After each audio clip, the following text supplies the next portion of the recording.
nerds, what's up? Welcome back to my book versus show comparison for season 2 of Amazon Prime's The Wheel of Time. Today we are talking about episode 3, and without further ado, let's get into it. So we open with just like a great scene. Everything in the scene is perfect. The language is perfect. This is exactly what an accepted test looks like. The biggest difference is, yes, the Mistress of Novices is here, but otherwise it's just an Aes Sedai from each of the Ajas, and they're not named. I'm pretty sure. Like, they're just people that Nynaeve doesn't know. But otherwise, yeah, this is really good. They're also full naked in the book. They don't have a shift on, which obviously is a change I am pro for the show for obvious reasons. Okay, so Nynaeve's first test is much different. She is in a maze and meets with a Forsaken, and she's like battling him. And then before she kind of is able to do the final blow, the Arch shows up. I always interpreted it as like her needing to get rid of like pride or having to have the last word sort of thing. I mean, I think there's a lot of interpretations, but yeah, it's very different. And she also gets in trouble. We saw that you channeled in there and you shouldn't have, because that can kill you and burn you out. Overall, I'd say this second test is pretty dang close. There are some differences just because in the book you know more characters from the Two Rivers, so things make more sense. There's like, in the book, there's like this bully wisdom that kills people who disagrees with her, and they want Nynaeve's help with the women's circle to go and like take her down, and that's why Nynaeve is like has a really hard time leaving, because she feels like she's gonna help the Two Rivers. But yeah, I think the essence of what this is like close to the feelings and essence of what's going on in the book. Okay, I actually just thought, I have to just say, editorialize and say this was great TV, I thought, because for a moment I thought they weren't gonna show her third test until later. And I was like, this is so dumb. Why is she leaving the tower? She wouldn't be allowed to come back. Like, what are they gonna do with this? And right as I was thinking that, I was like, wait a second. I bet they're faking us out and she's still in the test. And then it was, and I liked it. That was good TV. Oh yeah, the Shan-Shan, like, they think they own everything. They demand fealty. I'm speechless. Uno dies. Also, I'm not going to show this on screen because it was so disgusting. I had a visceral reaction to this. I hate violence, and this was just so nasty. But Uno is very much alive in the books for a lot longer. So, like, it can't be a fake out, though. I mean, I feel like if they fake out this death, then death will mean nothing in this series. But holy moly, was not prepared for that. Rand and Logain don't, like, talk in this manner just because of the way they see each other. Like, obviously, he's not alone. I've already told you last few episodes how they're at the tower.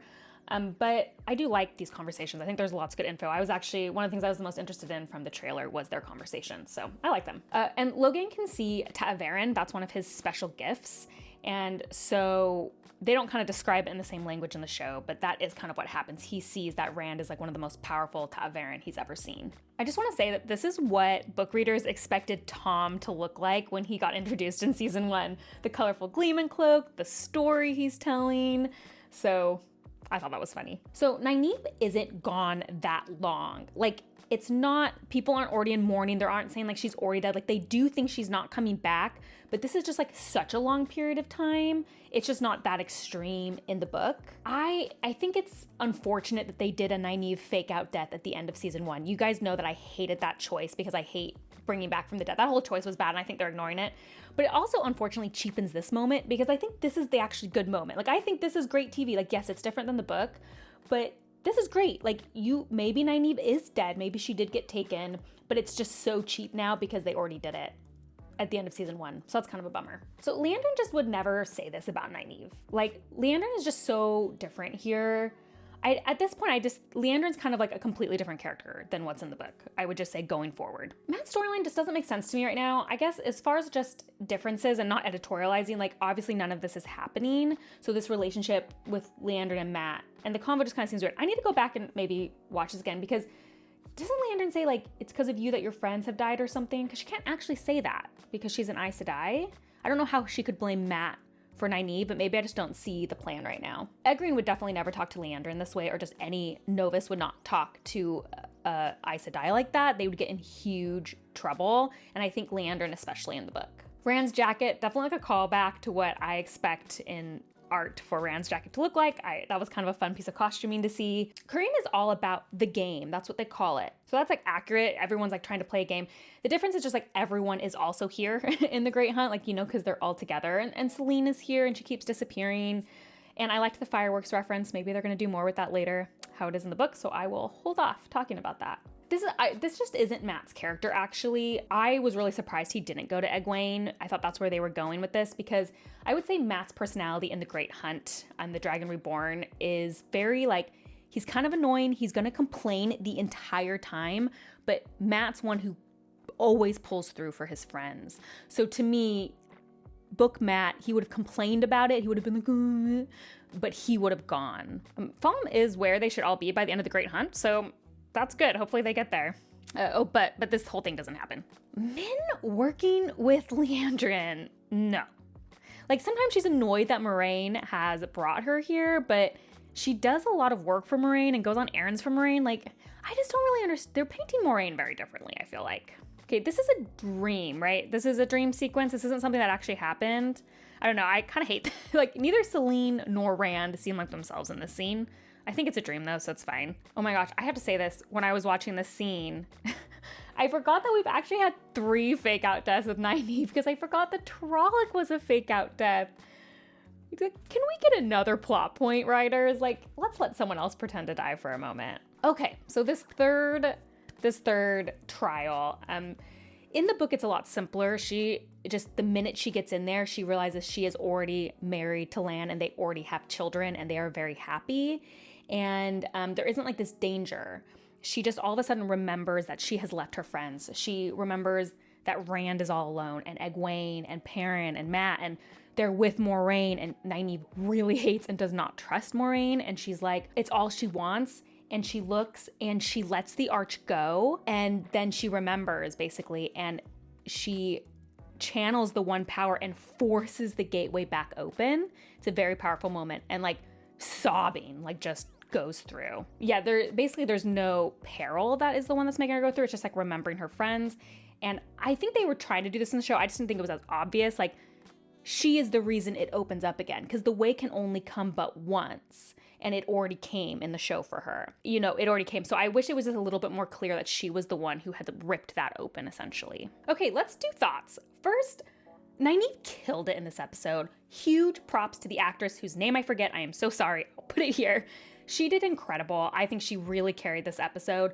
I felt so moved by Nynaeve's role in this episode. Like, I think they did such a great job with the acceptance trials, like a really great job. I have a single nitpick, so will you forgive me? My nitpick is I just wish they didn't have the peril come in the third trial, because I thought what was so interesting about the third trial for Nynaeve is that she's happy, right? That's the point. Like, she has to choose to leave the happiness she could be living, which I think is a little more powerful. So I wish they hadn't killed Lan and like made it scary and made her be like, oh, no matter where I am, it'll come for me. I think it would have been a little more powerful if it was like, they get that letter and Egwene is in trouble. Or Rand, oh, they found Rand and they're gonna kill him. I think that would have been more interesting, because it would have been Nynaeve choosing the harder path and just staying in a fantasy. That being said, I felt so much emotion when she grabs her daughter and then jumps out of the triangle and she's not there. Like, that did give me that same emotion. And just, again, the actress just really sold like how painful that decision was. So I think they did a great job. This is the kind of example I would say is how they changed this for TV makes sense. Up the drama, up how long she is gone. It totally made sense to me to make her first thing, instead of that maze, which I think would be really hard to connect with viewers, to make it just about her growing up in family, because that's something easily people connect with. These are the kind of changes that just make a lot of sense to me, and I just think it was extremely well done. I will say I'm starting to not like the Liandrin thing, which is so funny, because in season 1 I really praised how they were giving Liandrin a little bit more of a story, and I really liked it. So I find it ironic that some of the things I liked most about season 1 I'm not liking about season 2. I think it's just how much time they are spending on her and developing her as close to our characters when that's just not how it is. And just spending so much time on her. I think that's more what's kind of in the back of my head, like, where could we be spending time elsewhere? I think at this point, I have to divorce Leandrin from the book Leandrin, because they are now two different characters. And if I just think of the show, Leandrin, I can see, is a very fascinating character. So if I hadn't read the books, from that perspective, I think Leandrin is probably working very well in the show. And because of that, I can't complain about it too much, because at some point, I have to understand when my complaints are more as a book reader than as a watcher. And my guess is that people probably are interested in Leandrin. I am definitely struggling, though, with how she's relating to Matt and Min in particular. Less so with the girls. I think it's kind of interesting, maybe as a foil for Nynaeve. Like, I can see that. Matt's storyline literally makes no sense right now. I just really feel like they're doing Matt really dirty. I just think his storyline is floundering, and I've had a lot of sympathy for it. This was the first time I was like, oh, you guys made a choice like you didn't have to make, which is why is Matt leaving the tower? Why didn't he go to Egwene? That really disappointed me. I guess I should say, I don't know what they're gonna do with him and Min, so I should be patient. But that, if you guys, Matt's one of my favorite characters, so it's tough. It's tough. I also sort of hate what's going on with Rand and Selene. It's just really hard for me how much more adult they've made it, and less innocent. This is the first time that I've really felt that. However, I really like Logain and Rand, especially later on in the series, and so I am not sad at all that they are giving them more screen time together, and that is something that's very positive for me. Also, I didn't mention this, but Perrin's finally with Elias, so like, let's go. Maybe we're finally getting that storyline going, which I have been begging for a while. Overall, I have to be honest here. I feel like I'm in a little bit of a Wheel of Time delirium right now because due to some unforeseen illness in my family, everyone's fine. But we just spent a lot of time at the doctor's office on the day that Wheel of Time dropped. So I ended up staying up to like 2 a.m. last night to like film and record and do those 2 episodes. And then I woke up at 5 a.m. So I'm just like, I'm not firing on all cylinders, let's say that. So I realized in the other 2 episodes, I didn't say like anything positive, and I actually did have positive things. I would say overall, they're just doing the tower very well. And what's very funny is I don't think I've said this on main, but I responded to a lot of comments last season with this. I almost wish they had just called this show The Tower. And they weren't trying to do a direct Wheel of Time adaptation, but they were doing an adaptation of just what's going on in the tower kind of during this time. Because that's kind of what I think they're already doing. But because they're pretending it's a full Wheel of Time adaptation, it's kind of confusing for me when we are not giving main characters like due diligence.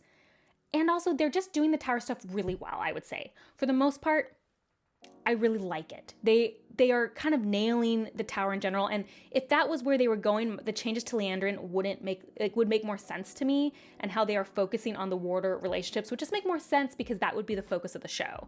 And I think there was a missed opportunity there because I think even though fans would have been very disappointed in the beginning, I think watching a show with the express purpose of not focusing on the same things would help ease that that's just what they're doing anyway. Does that make sense? Do we get what I'm saying? Overall, I think season 2 already has better production than season 1. I feel like things have been pretty full. I, again, loved when Egwene was walking through the tower. Things just feel a little bit more lived in, so I do like the production a lot better. I think it's better. Oh, also Elaine is great. I think she's killing it, so I really like her portrayal. I thought there might be a chance that I would stop watching the show after these first 3 episodes. I was gonna give myself that grace. Like if I watched these 3 episodes and was like, this is the worst, I was just not gonna watch it anymore because I just don't, why. I would feel bad for you guys because I know you like these things, but if I wasn't enjoying it, I'm not like completely sold. However, I do want to keep watching. Like episode 3 in particular, because they did Nynaeve's storyline so well, that is going to be my driving force to keep watching. And in fact, if you're not watching the show, but you love Nynaeve and you love her accepted test, maybe you just want to watch those parts in episode 3. I would suggest it because I thought they were well done and how they differed from the book. So I am going to keep watching for now. Episode 3 was really important for me. It did convince me. Again, you can tell that there's some storylines I'm just like not fully on board with, but I am curious to see where they go with it. And I am impressed how they're kind of weaving together the Dragon Reborn and the Great Hunt together. So I hope that keeps going well. Okay, this was a lot. I said a lot. Overall, tell me what you guys thought of episode 3. Tell me what you thought of Uno's death. Okay. And as always, if you like these kind of videos, please like and subscribe, especially if you want to see my coverage of other Wheel of Time content. And if you want to see what I'm currently reading as well as other nerdy rants, you can check me out on Instagram at bookborn.reviews. I'll see you next time. Bye.